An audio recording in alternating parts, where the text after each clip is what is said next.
সকাল ৯টায় দিনাজপুরের গোরে শহীদ ঈদগাহ ময়দানে শুরু হয় ঈদের প্রধান জামাত। ভোর থেকেই মুসল্লিরা দল বেঁধে ঈদগাহ ময়দানে আসতে শুরু করেন। প্রশাসনের পক্ষ থেকে নিরাপত্তা নিশ্চিত করতে মোতায়েন করা হয় অতিরিক্ত পুলিশ ও আনসার সদস্য।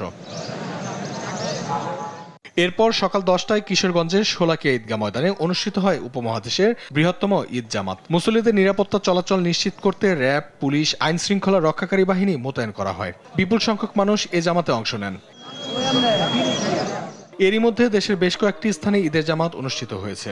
সকাল 7টায় রাজশাহী, সাতক্ষীরা, ঝিনাইদহ, নোয়াখালী, লক্ষ্মীপুর ও কুমিল্লায় ঈদের নামাজ আদায় করেন মুসল্লিরা।